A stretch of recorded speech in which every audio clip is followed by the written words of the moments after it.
Bueno, algo que habíamos dicho en la clase pasada y que es absolutamente relevante es esa afirmación un tanto enigmática que era la totalidad ha querido, no ha querido, ese no ha querido entre paréntesis, ponerse a sí misma en un otro, en cada uno de nosotros. ¿Se acuerdan?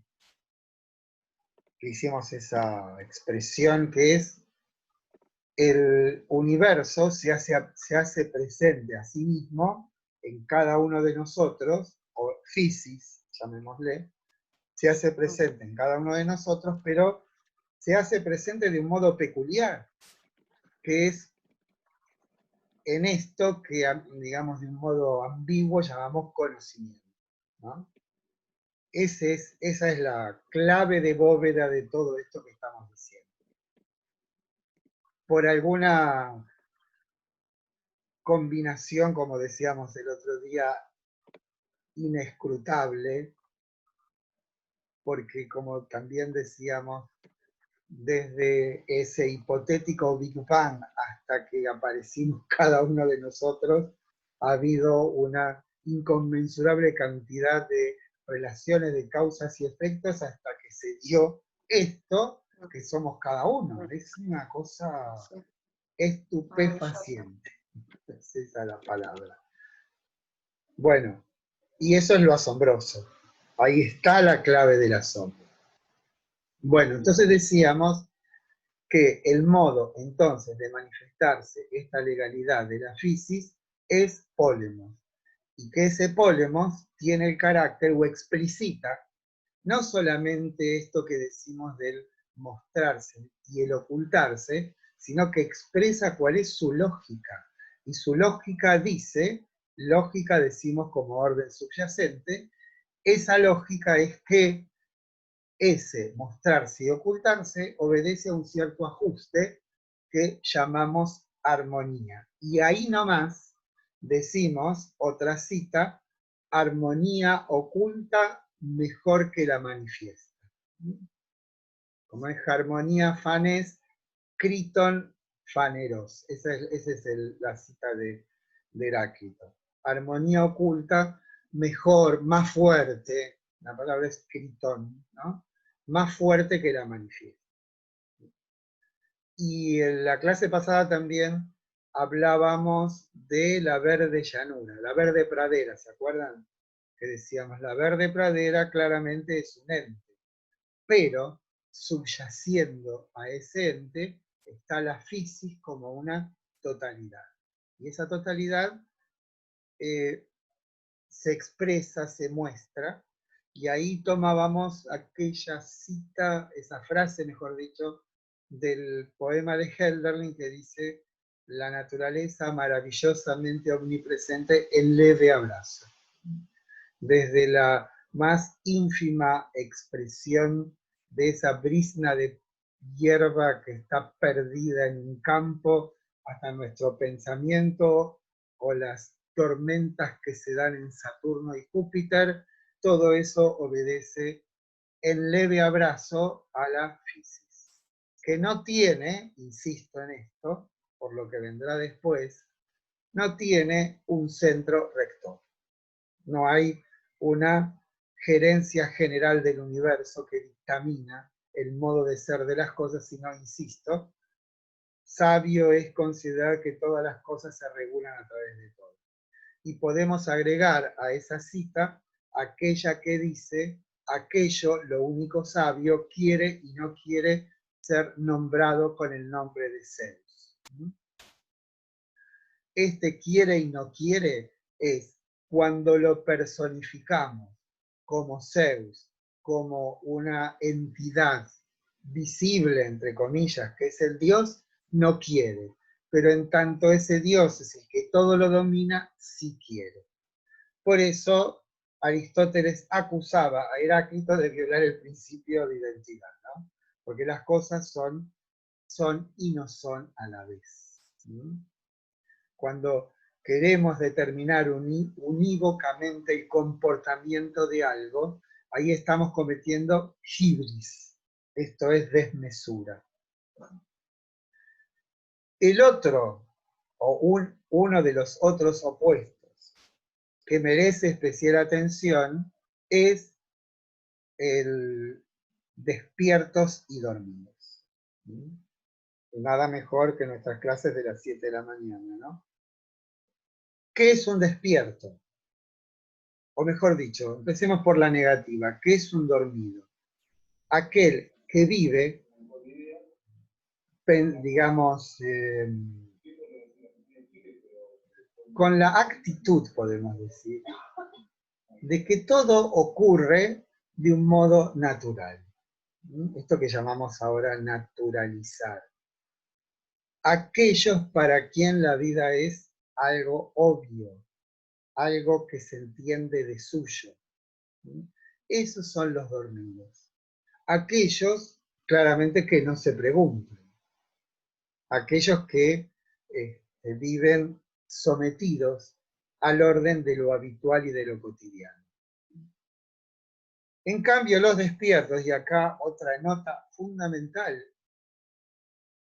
por lo interesante, es que Heráclito, una vez que ha descrito de esta manera a la totalidad de las cosas, y poniendo atención en nosotros, que somos una peculiaridad digamos, inexplicable casi, de esa totalidad, no ensaya Heráclito un decálogo que nos dice, bueno, para nosotros que somos los despiertos, esto es, aquellos privilegiados por esta rara luminosidad que se nos ha dado, les entrego el decálogo de cómo vivir.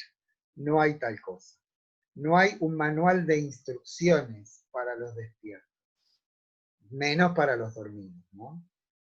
Entonces tienen ahí otra de la privilegiada, podemos decir, de este juego de tensiones del pólimus.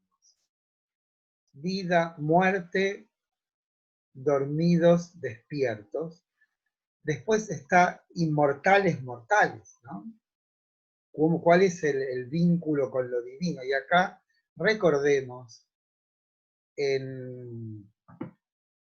creo que así comenzamos nuestra secuencia de citas de Heráclito, esta de Heráclito calentándose en la cocina y diciéndole a los curiosos, entren, entren, que aquí también están los dioses, ¿no? A lo que voy con esto es que en esa relación de los mortales e inmortales, a los inmortales los tenemos, sí y solo sí, con una mirada, los ponemos a la luz, si nuestra mirada está compenetrada con aquello habitual. Ese entren, aquí también están los dioses, es aquí en esta cocina está el fuego, que es la luz, el calor, y en esta cocina cocinamos el pan. Todo esto que está dicho de una manera casi cotidiana, habitual por Heráclito, que está citado por Aristóteles, Heidegger después lo va a nombrar la cuaternidad. O sea, ¿dónde es que la vida humana se despliega?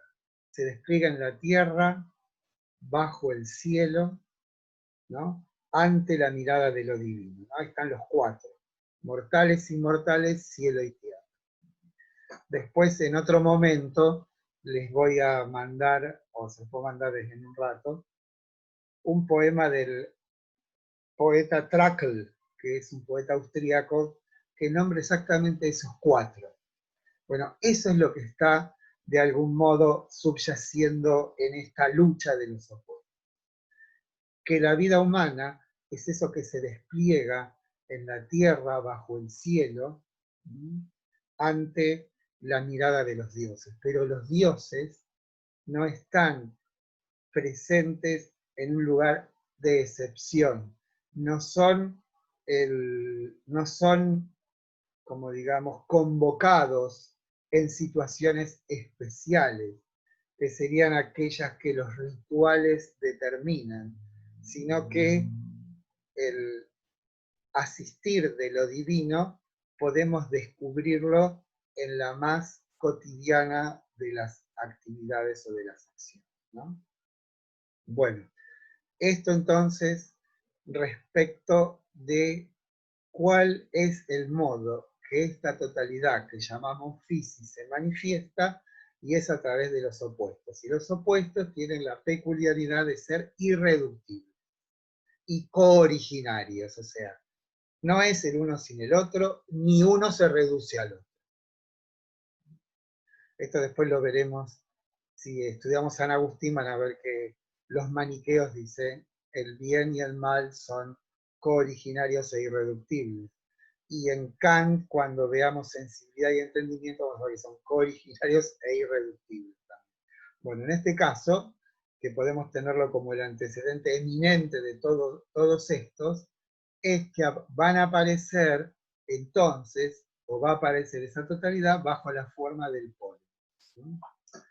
Otra que podemos enlazar, otra cita, la 16, que podemos enlazar con esta tensión entre lo manifiesto y lo oculto, es la cita 16 que dice, nadie puede ocultarse a lo que nunca naufraga. O sea, no hay ninguna manera que nosotros nos podamos sustraer a esa gravitación, no es la palabra, a nuestra pertenencia a esa totalidad.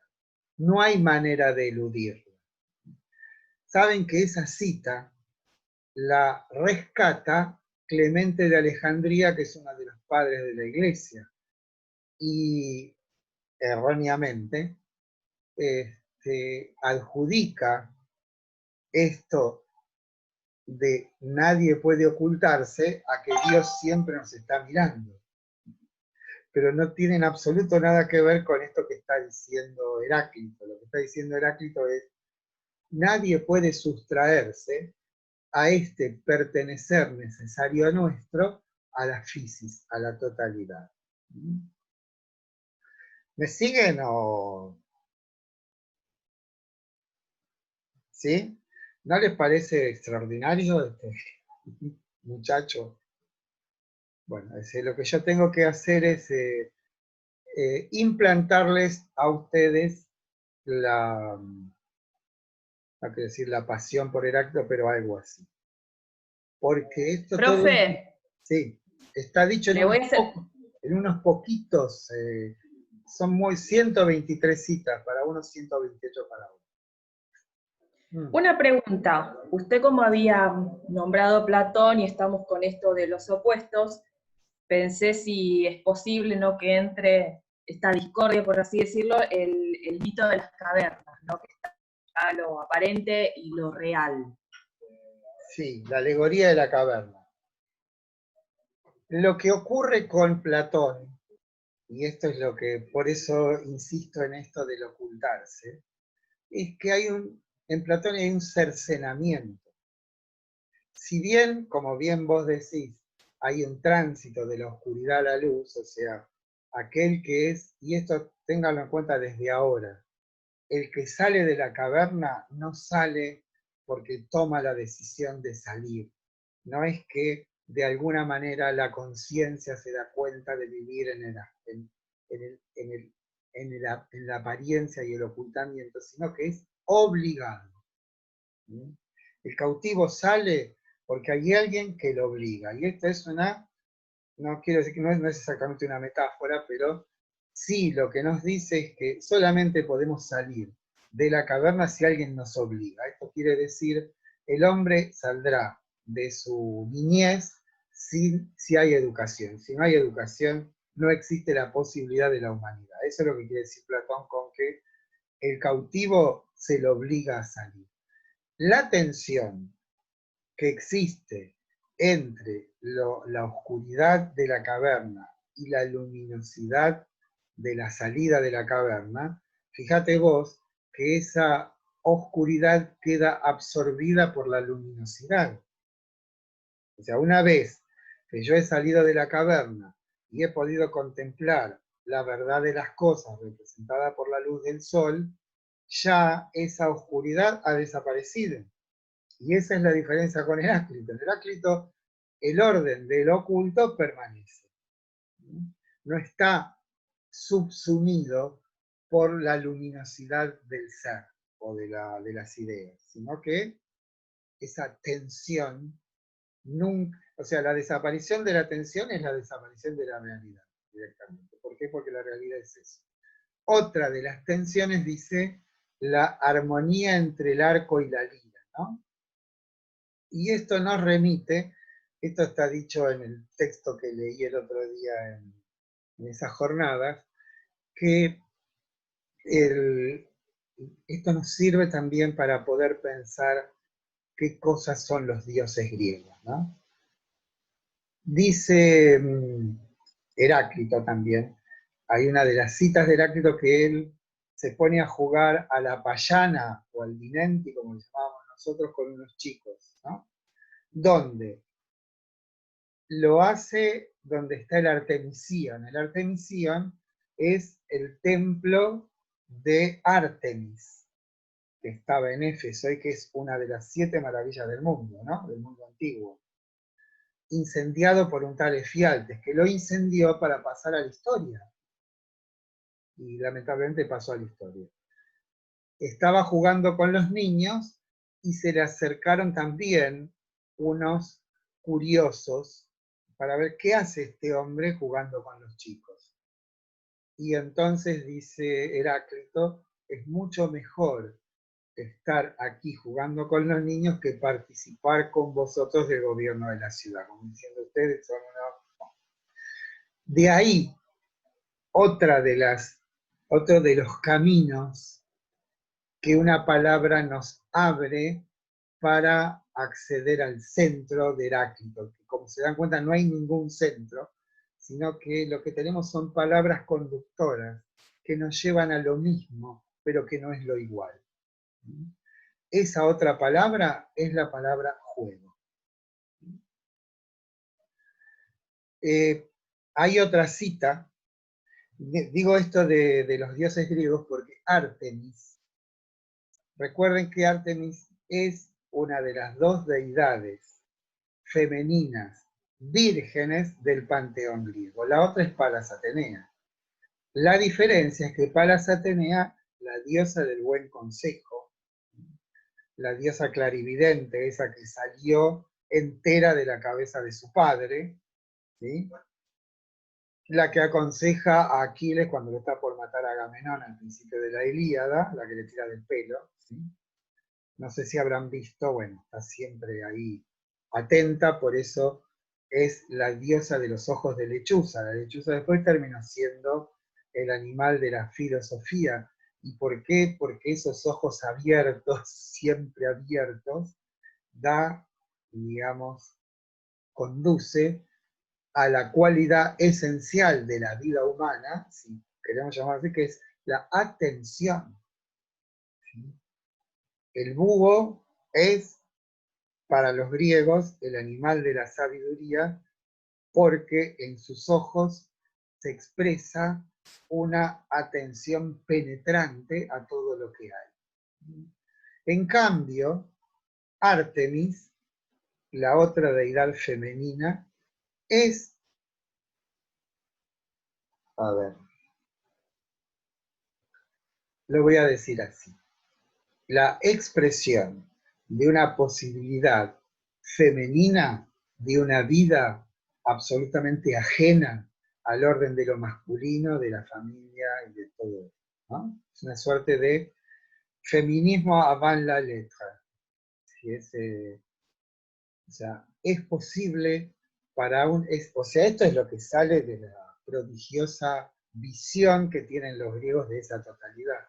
Es posible pensar una femineidad que no esté sometida al orden de lo masculino y de la familia y de la maternidad, ¿no? Y por eso, y también por eso es una diosa permanentemente adolescente. Y por eso, además, y acá la vinculamos con los niños, tiene que ver con el juego. El juego es, hay un libro sobre Nietzsche, que se llama La filosofía de Nietzsche, de un alemán, Eugen Fink, que fue secretario de Husserl y después de Heidegger, donde dice que la idea de juego que ya está en Heráclito, es una idea no metafísica. Esto es, Heráclito lo dice en otra cita que dice: el tiempo es un niño que juega a los dados, a las piedritas, no sabemos bien, de un niño es el reino. Entre paréntesis, una particularidad del griego es que la palabra niño es pais. ¿Vieron? Pais, paidos. Paidos es la editorial del niño. Y pedagogía, ago en griego quiere decir conducir, demagogo, por ejemplo, pedagogo es el que conduce a los niños.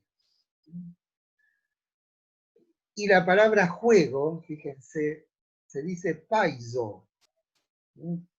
Esto es, jugar y niño tienen la misma raíz. Y la expresión de Heráclito es pais, paisón. Ese paisón es un participio presente. Entonces habría que traducir: el tiempo es un niño jugante. Ven que nosotros tenemos que, para traducir eso, poner una relativa. Un niño que juega. En cambio, pensado propiamente en griego, es un niño jugante. Porque cuando yo digo jugante, lo estoy viendo jugar. Lo estoy viendo. Y eso es lo que nos aporta esa posibilidad que hemos perdido de pensar en términos de un participio presente, que es algo que está activo en este momento. Esta cita en particular, la del niño que juega o del niño jugante, es la que toma Nietzsche cuando habla del devenir. ¿Por qué a Nietzsche le atrae? Por otra parte, saben que en el Ecce Homo, Nietzsche dice que con el único que tiene alguna familiaridad en 2500 años de historia del pensamiento occidental es con Heráclito. Como si dijera, con el único que me sentaría a tomar una cerveza sería con Heráclito y con ningún otro, ¿no? Pero sobre todo por esta idea del juego. ¿Por qué? Porque Nietzsche traduce ese modo de ser del juego como el juego del devenir, que construye y destruye ingenuamente. No hay de ninguna manera en esta idea de juego la noción de que ese juego sea prescripto por alguna regla, sino que es el juego que juega a jugar. No es un juego pautado, a eso me refiero. Es así como el nene que está en la playa, o como todos lo hemos hecho alguna vez, hacemos el castillito y de pronto vamos y lo rompemos y después hacemos otro. Esa es la lógica del juego, que no tiene una prescripción, y por eso es una idea no metafísica, porque se escapa de la prescriptiva de un orden de nociones estáticos que dan la razón de todo lo demás. En el juego hay un oscilar permanente, no prescriptivo, donde las cosas juegan, como dice Heráclito, solamente controladas por sí mismas, no hay otra cosa. Bueno, además, y volviendo a Artemis, esa suerte de adolescencia permanente, esa crueldad, vieron que es en la versión romana Diana la cazadora, es Artemis, donde vive en los bosques, en las montañas, en los lugares intocados, en los lugares donde el hombre no ha puesto ningún sello, sino donde la naturaleza vive de modo espontáneo. Y eso mismo es lo que ella representa. Saben que había un ritual para las niñas cuando antes de pasar a la pubertad pasaban una suerte de, podríamos llamar, noviciado, en un santuario dedicado a Artemis, donde se les enseñaba a ser mujeres, ¿no? Se les enseñaba lo que tenían que hacer pero más allá de lo que efectivamente ocurría con la naturaleza de Artemis, lo interesante de Artemis es que ellos de algún modo extraen lo esencial de esa diosa, que es la idea del tránsito, pero sin ocuparse desde dónde hacia dónde, desocuparse de eso, sino fijarse o prestar escrupulosa atención al hecho del transitar, al hecho puro del cambio. Y eso es el juego. Porque siempre estamos pensando que un tránsito vale por hacia dónde se transita o desde dónde se transita, pero nunca pensamos el transitar como tal. Y eso es lo que de alguna manera los griegos intuyeron o captaron en la esencia lúdica de Artemis.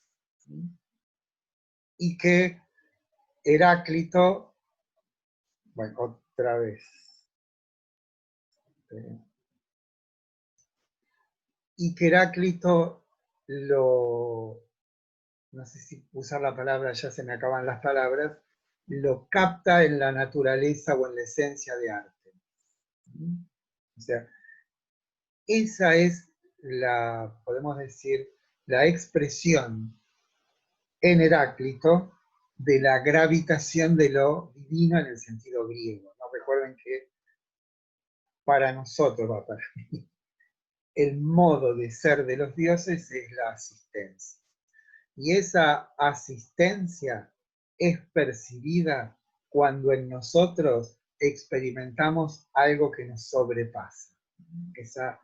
Eso que nos excede tiene vocación o, como decía, es candidata a divinización.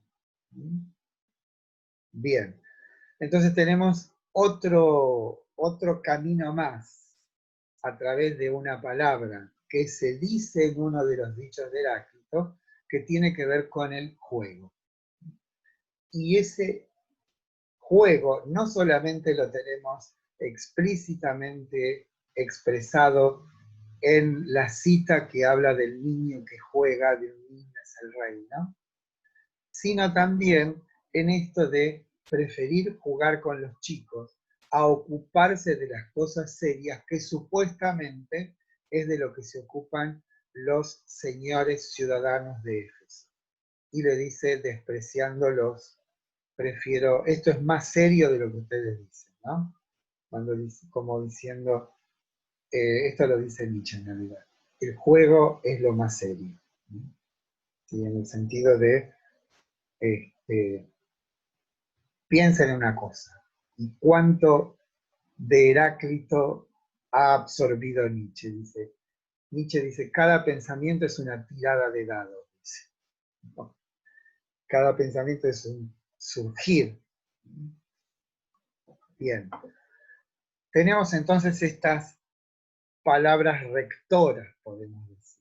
Pero fíjense que lo más, no quiero decir interesante, pero lo esencial de todo esto es que si bien tomamos cada una de esas palabras y le seguimos el sentido, o sea, las palabras tomadas como senderos, como medida y camino para el pensamiento, si bien podemos transitar por esas palabras, vieron que nunca llegaremos a una formulación que pudiese presumir de decir bien, esto es Heráclito. Queda como un fondo inasible al cual podemos remitir de muchas maneras, pero nunca vamos a poder plasmarlo de un modo definitivo en un cuerpo de conceptos. ¿Por qué? Justamente porque aquello dicho no se somete de ninguna manera al imperio del concepto.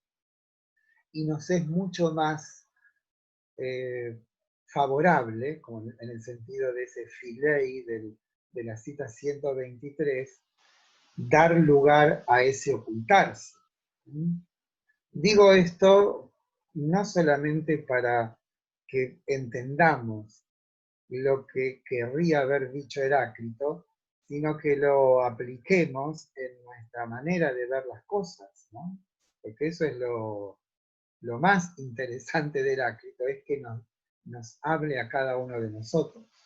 Bueno, pero esperen que no me quiero dispersar porque esa es mi costumbre.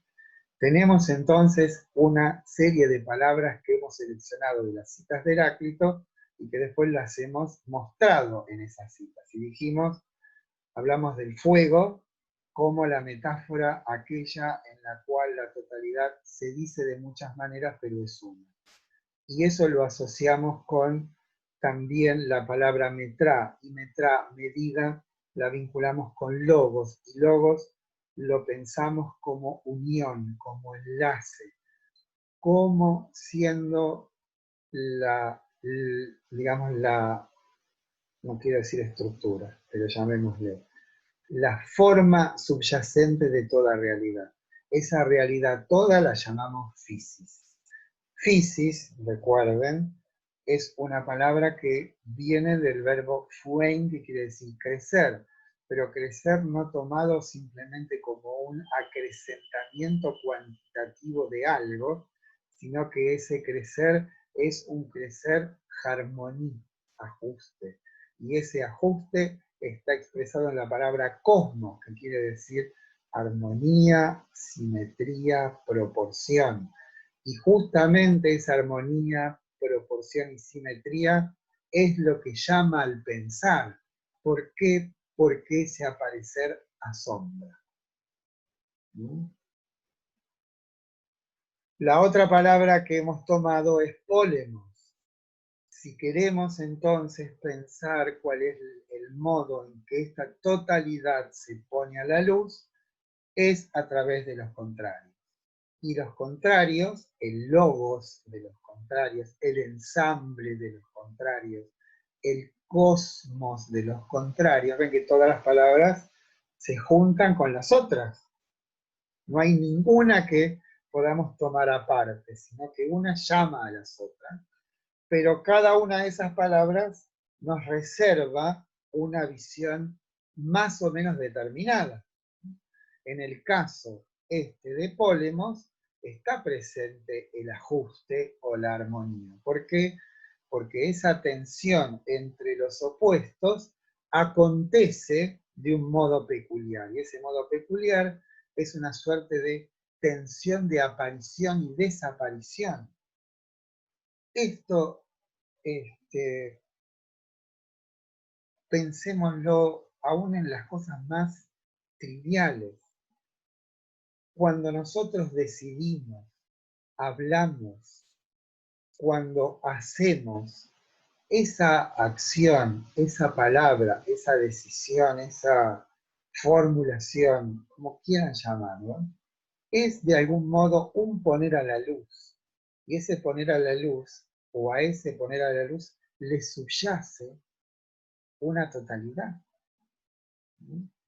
Así como la verde pradera también es, o sea, lo que intenta Heráclito es poner en palabras o ser a través de las palabras él mismo un modo de continuidad del modo de ser de la física.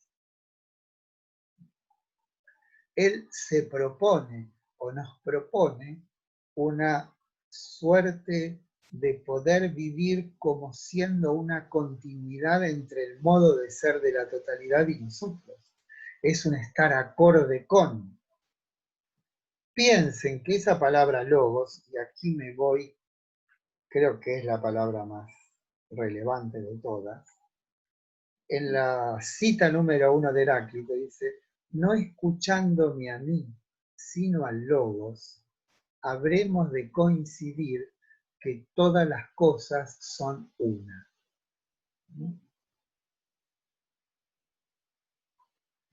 No escuchando a este individuo llamado Heráclito, Y ahí podemos poner, no escuchándome a mí logos, la palabra que usa es logos, ¿no?